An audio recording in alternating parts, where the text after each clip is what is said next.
Hello hi നമസ്കാരം. East cost Vijayan സംവിധാനം ചെയ്തിട്ടുള്ള ഏറ്റവും പുതിയ സിനിമ ഭീഷ്മർ തിയേറ്ററിൽ പോയി കണ്ടു. വിഷ്ണു ഉണ്ണികൃഷ്ണനും ധ്യാൻ ശ്രീനിവാസനും ദിവ്യ പിള്ളയും ഒരു പുതുമുഖ നായികയൊക്കെ പ്രധാന കഥാപാത്രങ്ങളെ അവതരിപ്പിച്ച് റിലീസായിരിക്കുന്ന ഏറ്റവും പുതിയ സിനിമയാണ്. അൻസാജ് ഗോപിയാണ് ഇതിൻ്റെ കഥ എഴുതിയിട്ടുള്ളത്. രതീഷ് റാമാണ് DOP, ജോൺ കുട്ടിയാണ് എഡിറ്റർ. രഞ്ജൻ രാജും KA ലത്തീഫും കൂടി ചേർന്നാണ് ഇതിലെ സംഗീതം നിർവഹിച്ചിട്ടുള്ളത്. സിനിമയെക്കുറിച്ച് വളരെ സിമ്പിളായിട്ട് പറയാനാണെങ്കിൽ, ഒരുപാട് കാലപ്പഴക്കം ചെന്ന ഒരു ആൽബം കണ്ടുകൊണ്ടിരിക്കുന്നു, ആ ആൽബത്തിന് ചേരുന്ന ഒരു കഥ കണ്ടുകൊണ്ടിരിക്കുന്നു. അതിലേറ്റവും മോശമായിട്ട്, അതായത് ഒരു സിനിമ ഇങ്ങനെ ഒരു കഥ പറയുമ്പോൾ വളരെ ഔട്ട്ഡേറ്റഡ് ആയിട്ടുള്ള കഥ, അതിനകത്ത് വേറെ ഒന്നും വർക്കാവുന്നില്ല, യാതൊരു ഇമോഷണൽ കണക്റ്റും ഇല്ല, അങ്ങനെ ഒരു കഥയിൽ ഏറ്റവും മോശം കാസ്റ്റിംഗ് കൂടി സംഭവിച്ചാൽ എന്ത് സംഭവിക്കുമോ അതായിട്ടാണ് എനിക്ക് ഈ സിനിമ അനുഭവപ്പെട്ടത്. സിനിമ തുടങ്ങുമ്പോൾ തന്നെ നമ്മൾ ധ്യാൻ ശ്രീനിവാസൻ അവതരിപ്പിക്കുന്ന കഥാപാത്രത്തെ കാണുന്നുണ്ട്. അയാൾ മാർക്കറ്റിലേക്ക് പച്ചക്കറി സപ്ലൈ ചെയ്യുന്ന ഒരു ഇടനിലക്കാരനാണ്. അത് നമുക്കൊന്ന് കാണിച്ചു തരാൻ പുള്ളി രാവിലെ എണീറ്റ് ഈ മാർക്കറ്റിലേക്ക് പോകുന്നു, അവിടെ ചെന്ന് കണക്കെഴുതുന്നു. അപ്പോൾ ഈ പണിക്കാരൊക്കെ വന്ന് ഓരോരോ കാര്യങ്ങൾ ചോദിക്കുന്നു. അതുപോലെ ഇദ്ദേഹത്തിൻ്റെ ഒരു ലവ് ഇൻട്രസ്റ്റ് ആയിട്ട് നമ്മൾ കാണുന്ന ദിവ്യപിള്ള അവതരിപ്പിക്കുന്ന കഥാപാത്രമാണ്. അവർ മാരീഡ് ആയിട്ടുള്ള ഒരാളാണ്. അപ്പോൾ ഇവർക്കിടയിൽ എന്തോ ഉണ്ടായിരുന്നു എന്ന് സ്ഥാപിച്ച്, ഇവർക്കിടയിൽ പണ്ടൊരു പ്രണയം ഉണ്ടായിരുന്നു എന്ന് പറഞ്ഞു വരുമ്പോഴേക്കും ഏകദേശം അരമണിക്കൂർ കഴിഞ്ഞു. ഇതിനിടയിൽ കാര്യമാത്ര പ്രസക്തമായ ഒന്നും തന്നെ സംഭവിക്കുന്നില്ല. ഹ്യൂമർ ആണെങ്കിലും ഈ ലവ് ആ ഒരു ഇമോഷൻ ആണെങ്കിലും നല്ല പാട്ടാണെങ്കിലും അങ്ങനെ പ്രത്യേകിച്ച് ഒന്നും തന്നെ സിനിമയിൽ അനുഭവിക്കാനില്ലായിരുന്നു. സമയം മുന്നോട്ട് പോകുന്നത് മാത്രമാണ് സംഭവിച്ചുകൊണ്ടിരുന്ന ഒരു കാര്യം. അതിൽ ഏറ്റവും പ്രശ്നമായിട്ട് തോന്നിയത് ഇവരുടെ രണ്ടുപേരുടെയും ആദ്യകാലത്തെ ഒരു പ്രണയവും പരിപാടിയൊക്കെ കാണിക്കുന്നുണ്ട്. അത് കഴിഞ്ഞ് കല്യാണത്തിന് ശേഷമുള്ള ഇവരുടെ കാര്യവും കാണിക്കുന്നുണ്ട്. അതായത് എത്ര പ്രായം തോന്നിക്കുന്ന അഭിനേതാവാണെങ്കിലും അവർ വേഷം ഒന്ന് മാറ്റിയാൽ, മുടിയൊന്ന് കളർ ചെയ്ത് കഴിഞ്ഞാൽ ഉടനെ ചെറുപ്പമാവുക എന്ന് പറയുന്ന പഴയ മലയാള സിനിമാറ്റിക് പരിപാടിയൊക്കെ ഉണ്ടല്ലോ, അതൊക്കെ തന്നെ വീണ്ടും കാണുമായിരുന്നു. ദിവ്യ പിള്ളയെ ധാവണി കൊടുത്ത് കുപ്പിവളയൊക്കെ ഇട്ടിട്ട് ധ്യാൻ ശ്രീനിവാസനോടൊപ്പം മരം ചുറ്റി നടക്കുന്ന കാഴ്ചകളൊക്കെ കാണുമ്പോൾ ഞാൻ ഏത് വർഷമാണ് ഈ സിനിമ കണ്ടുകൊണ്ടിരിക്കുന്നതെന്ന് എനിക്ക് തോന്നി. അത് കഴിഞ്ഞാണ് ഇതിലെ അടുത്ത പ്രണയ പരിപാടി തുടങ്ങുന്നത്. വിഷ്ണു ഉണ്ണികൃഷ്ണൻ അവതരിപ്പിക്കുന്ന കഥാപാത്രം, അയാൾ വരുന്നു. അയാളുടെ കാമുകിയുടെ കല്യാണമാണ് അടുത്ത ദിവസം, അവളെ എത്രയും പെട്ടെന്ന് ചാടിച്ചുകൊണ്ട് വരണമെന്ന് പറഞ്ഞിട്ട് ഒരു കോളേജ് സ്റ്റോറി പറയും.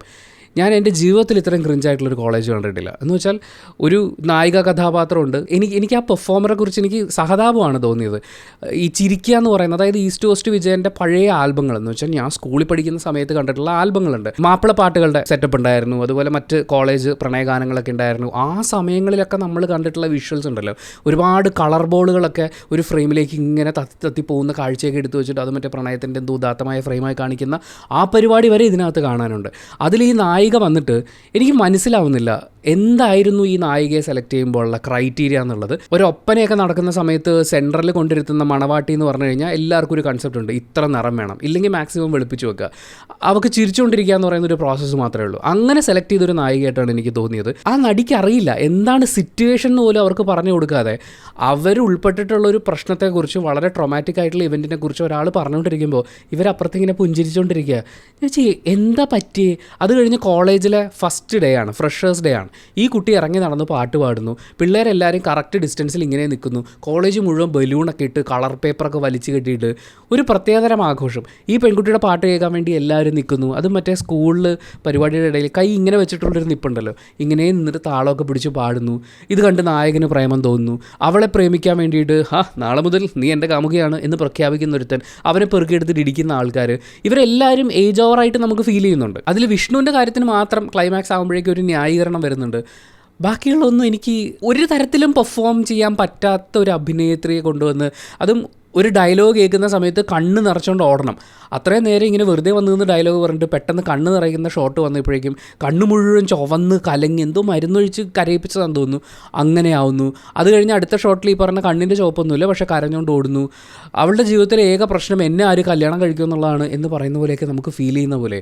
അതായത് ഇന്നിൻ്റെ കഥാപാത്രങ്ങളുമായിട്ട് യാതൊരു തരത്തിലും കണക്റ്റ് ആവാത്ത ഒരു പാത്ര സൃഷ്ടി, അതിന് യാതൊരു തരത്തിലും അഭിനയം അത് സ്ക്രീനിൽ കൊണ്ടുവന്നിട്ടില്ല. അതൊക്കെ ഒരു സംവിധായകൻ്റെ മികവാണെന്നേ ഞാൻ പറയുള്ളൂ. ഒരാളെ സെലക്ട് ചെയ്ത് ആ ആർട്ടിസ്റ്റിൻ്റെ മാക്സിമം പെർഫോമൻസ് പുറത്തെത്തിക്കുക എന്ന് പറയുന്നത് ഇവിടെ അങ്ങനെ ഒന്നുമില്ല. എനിക്ക് നായിക ഫസ്റ്റ് ഹാഫ് കഴിഞ്ഞപ്പോഴേക്കും ബോധം കിട്ടും, പിന്നെ ക്ലൈമാക്സിലാണ് ബോധം വരുന്നത്. അത്രയും സമയം നന്നായി എന്നാണ് എനിക്ക് ഫീൽ ചെയ്തത്. കാരണം അവർ ഉണർന്ന് ഡയലോഗ് പറയുമ്പോൾ പേടിക്കുമ്പോൾ, അതായത് നീ ആരടാ, ഞാൻ എവിടെയാ ഇത് എന്ന് പറയുന്ന ആ സാധനം പോലും ഈ നായികയുടെ എക്സ്പ്രഷൻ കാണുമ്പോൾ അങ്ങനെ നാണിക്കല്ലേ കുട്ടി എന്ന് നമുക്ക് പറയാൻ തോന്നിപ്പോവും. അതിൻ്റെ കൂടെയാണ് ധ്യാൻ അടക്കമുള്ള സീനിയർ അഭിനേതാക്കളെല്ലാം എല്ലാവരും കുറച്ച് കയ്യിൽ നിന്നിട്ട് അഭിനയിക്കുന്നുണ്ടായിരുന്നു. അതിൽ ഏറ്റവും കോമഡി ആയിട്ട് തോന്നിയത് ഭാഷയായിരുന്നു. ഇടയ്ക്കും തലയ്ക്ക് ഒരു പാലക്കാടുകാരാവും. അത് കഴിയുമ്പോൾ ഇവർ കേരളത്തിൻ്റെ വിവിധ ഭാഗങ്ങളിലേക്ക് യാത്ര ചെയ്യും, അവരുടെയൊക്കെ നാട്ടുഭാഷകളൊക്കെ കൊണ്ടുവരും, പിന്നെയും ഇടയ്ക്ക് പാലക്കാടൻ ഭാഷ പറയും. അങ്ങനെ ഇങ്ങനെ മുന്നോട്ട് പോവാണ്. ചിറ്റൂർ എന്ന് പറയുന്ന ഒരു സ്ഥലപ്പേര് നമ്മൾ കേൾക്കുന്നുണ്ട്. ഇവരെല്ലാവരും ചിറ്റൂർ കടന്ന് കറങ്ങാണ് സിനിമയുടെ ഒരു വലിയ ഭാഗം മുഴുവൻ. എനിക്ക് തോന്നുന്നു ഈ സിനിമയുടെ ബഡ്ജറ്റിൽ ഏറ്റവും കൂടുതൽ ചിലവാക്കിയിട്ടുണ്ടാവുക പെട്രോളിനും ഡീസലിനും ആയിരിക്കും. ഇതിൻ്റെ കൂടെ നായികയുടെ സെൻറ്റി, ചിരി, എനിക്ക് തോന്നുന്നു രവീണയാണ് ഡബ് ചെയ്തതെന്നാണ് എനിക്ക് പെട്ടെന്ന് സൗണ്ട് കേട്ടപ്പോൾ തോന്നിയത് നായികയുടെ. എനിക്ക് ഡബ്ബിംഗ് ആർട്ടിസ്റ്റിനെ കുറിച്ച് ആലോചിച്ചപ്പോൾ അഭിമാനം തോന്നി. ഈ ലിപ്പൊക്കെ വെച്ചിട്ട് ഇവർ ചെയ്യുന്നുണ്ടല്ലോ. ഇത് നായികയുടെ കാര്യം പോട്ടെ, ഈ സിനിമയിൽ ഒരു ഡോക്ടറുണ്ട്. അതുകൂടാതെ സ്കൂൾ ടീച്ചേഴ്സ്, അതായത് സ്കൂൾ കുട്ടികൾ തല്ലുണ്ടാക്കുന്നു, ടീച്ചേഴ്സ് ഇടപെടുന്നു. ഈ സ്ഥലത്തൊക്കെ ഇവരെല്ലാവരും കൂടി വന്നിട്ട് എന്നെ ഫ്രെയിമിൽ കിട്ടുമോ സാർ, ഞാൻ ഇങ്ങനെ നിന്നാൽ മതിയായിരിക്കുമോ? പക്ഷേ ഡയലോഗൊക്കെ പോകുന്നുണ്ട്, സീനിലൊക്കെ ഭയങ്കര ഡയലോഗ് വെക്കൊണ്ടിരിക്കുക. ഇവരൊക്കെ ഇങ്ങനെ നിൽക്കുന്നു, പിള്ളേരിങ്ങനെ അങ്ങോട്ടും ഇങ്ങോട്ടും കൈ ചൂണ്ടുന്നു. നിങ്ങൾ എന്തെങ്കിലുമൊക്കെ കാണിച്ചോ, ഞങ്ങൾ ഡബ്ബിങ്ങിൽ പിടിച്ചോളാം എന്ന് പറഞ്ഞ് ഷൂട്ട് ചെയ്തെടുത്ത പോലെ തോന്നി. ഡോക്ടറൊക്കെ വന്നിട്ട് ഡോക്ടർ തെക്കോട്ട് ഡയലോഗ് പറഞ്ഞു പോകുന്നു, ശരിക്കുള്ള ഡയലോഗ് വടക്കോട്ട് പോകുന്നു, അങ്ങനെയേ പൊയ്ക്കൊണ്ടിരിക്കുക. ഇതിനിടയിലാണ് ചിരിപ്പിക്കാൻ പറ്റാത്ത കുറേ ഡയലോഗുകൾ. പക്ഷേ ഫസ്റ്റ് ഹാഫ് ഇങ്ങനെ വലിഞ്ഞ് നീണ്ട് എങ്ങും എത്താതെ പോയി. ഇൻ്റർവെല്ലിൻ്റെ ഒരു ട്വിസ്റ്റ് വന്നപ്പോൾ അത് വളരെ പ്രഡിക്റ്റബിൾ ആയിരുന്നു. പക്ഷേ ആ ഇൻ്റർവെല്ലിൻ്റെ ഒരു പ്ലോട്ട് ട്വിസ്റ്റ് വന്നു കഴിഞ്ഞപ്പോഴേക്കും കൊള്ളാം, തരക്കേടില്ല എന്ന് പറയുന്ന പോലെ, അതായത് ഒരു ഇച്ചിരി ജീവൻ നമുക്ക് മിച്ചം കിട്ടുന്നു എന്ന് പറയുന്ന പോലത്തെ ഒരു ഫീലുണ്ട്.